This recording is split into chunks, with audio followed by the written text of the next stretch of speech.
From a world champion getting suspended for dissing the Pro League to another world champion forfeiting over 3,000 pro points for his team, these are 5 times Call of Duty pros got suspended and fined. And first, we've got to showcase the very first world champion that was taken care of by the league, Patrick Aches Price. After winning the Call of Duty World Championship in 2014, Aches and the Complexity brand were soon bought by Evil Geniuses, one of the biggest organizations in the world at the time. But as MLG started forcing all players to stream their pro online league matches on MLG.tv, this caused a lot of tension for EG as they were sponsored by Twitch, and Aches was not happy with this situation at all. I mean, he had a solid argument. You see, at the time, the salaries of pro players were slim. More specifically, one of the only teams that were paying their players at the time was Complexity, and they were bagging a whopping $500 a month. So with the MLG forcing all players to stream on their site, players would lose thousands from their Twitch streams, where they had amassed most of their followers. So yeah, after that, Patrick Price let out all of his frustrations on Twitter by arguing with multiple MLG employees. Following these encounters, MLG had enough and put out a statement on July 23rd, 2014, stating that he had violated technical foul rules and was suspended from competing for the next few games.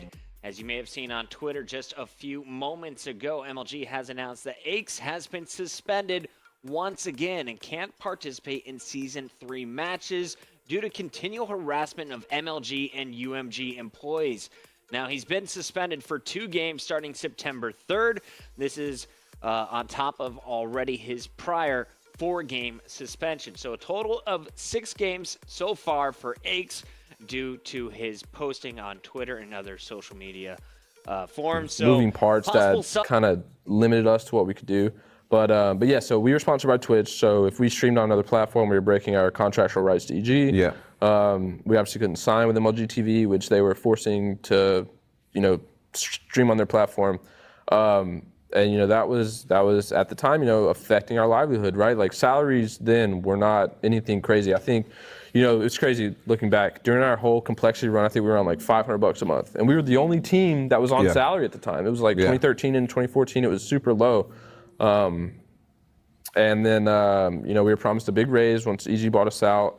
Things were changing, and then it was on hold, and we couldn't stream. That was affecting income, and I know Krim was super mad about that because his stream started to do really well. His whole funny personality, robotic, whatever, was starting, and it just tensions kind of got really high, and we were still expected to win. Well, we all know Patrick Price wouldn't leave it at that. The next morning, Aches would post a selfie on Twitter, clearly still mocking MLG's actions against him, and also posted this: "What a savage." But fast forward to 2018, and another world champion would get himself in trouble, which ultimately resulted in his retiring from the Call of Duty competitive scene. See, Adam Kilo Sloss would be banned from competing for 6 months during CWL 2018, alongside 5 more pro players, including Neslo and Flawless. And Killa wouldn't be the only one retiring after the incident. Neslo actually announced his retirement just 2 days prior to Killa by posting his retirement video on YouTube and denying any accusations he received. The reason behind their suspension? See, all 6 pro players were accused of account ringing, as stated by the CWL 2018 rulebook. Participants shall not conduct or promote any act of ringing, playing using an account other than their own during the competition. The suspension stayed behind closed doors, but players who were caught ringing usually get a $1,000 fine as well. So what exactly happened? Well, Killa apparently tried competing in national circuits, but he impersonated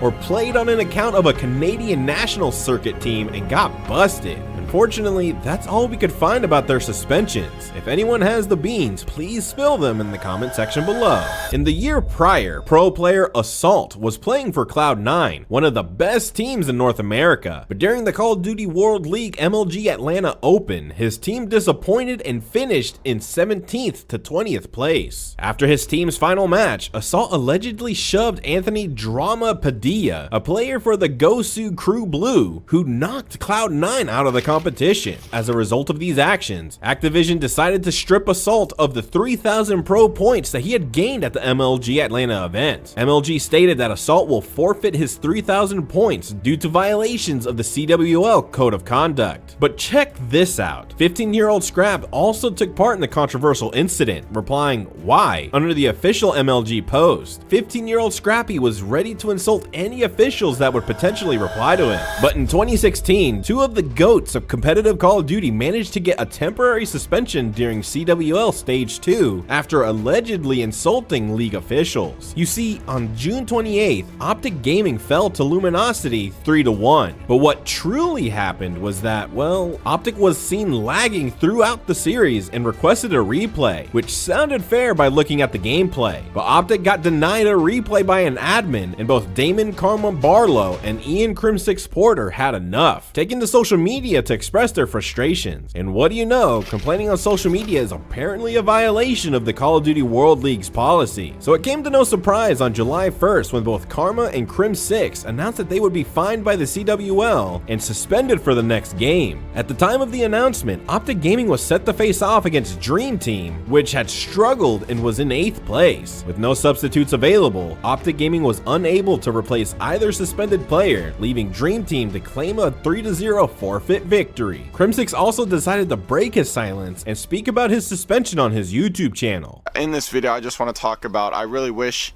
that I was told or a specific reason or a specific public statement or something I said to an admin that got me fined, suspended. I'm sure Damon will tell you guys what he said.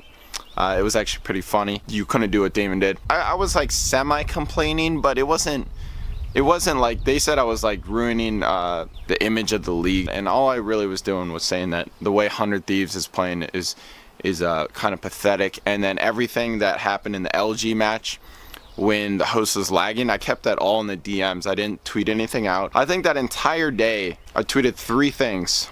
Or no, I tweeted 2 things. I tweeted onions fucking suck, and then I tweeted at LOL esports and I said send help. But that's all I really did. And then I'll put up the 100 Thieves tweets.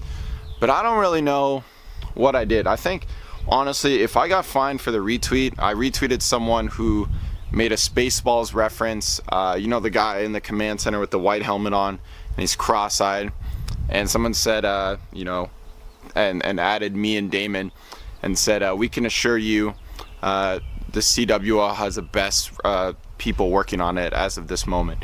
And it was just a picture of the fucking Spaceballs dude. So I thought that was pretty funny. And if I got fined for that, I completely agree. When I retweeted it, I was like, yeah. Of course, we couldn't make a list of Call of Duty pros getting suspended and fined without including the one and only Jimbo, who will probably and hopefully go down as the only player to get banned mid-match in a LAN environment. But before we get to that part of Jimbo's professional Call of Duty career, we gotta jump just 2 years prior, where Jimbo was suspended for the first time, and this time it was for threatening Kismet that he'll, quote, shoot him in the head. Fuck out my lobby, bitch. King like that, you're gonna get shot in the head. I thought Casey was hosed. I'm gonna get shot in the head, motherfucker. Who the fuck you think you are, motherfucker? Jimbo Where the said he would shoot you motherfucker. in the head. What the fuck? He says he'll shoot you in the head? The fuck? Holy shit. Hey, who said to shoot who? Jimbo said he would shoot Matt in the head. Oh god. To double check his bag for show. Of course, with these comments towards a fellow competitor, he got himself banned from competing in the Challengers scene for 3 months. Now let's fast forward to 2023 at the Call of Duty World Championship. Jimbo was playing under Team Orbit at the time and was kicked from the lobby as his account got banned during an official Hardpoint match against Omit. And as you might have guessed, he and his team got forfeited from the biggest tournament of the year. I mean, if you don't care about your own professional career, the least you could do is care a little bit for your teammates that you took down with you. Jimbo is one of a kind. Oh, and we also forgot to mention that time Nadeshot got himself permanently suspended for using the HBR. Now, if you enjoyed this video, make sure to watch these Call of Duty players that were caught cheating.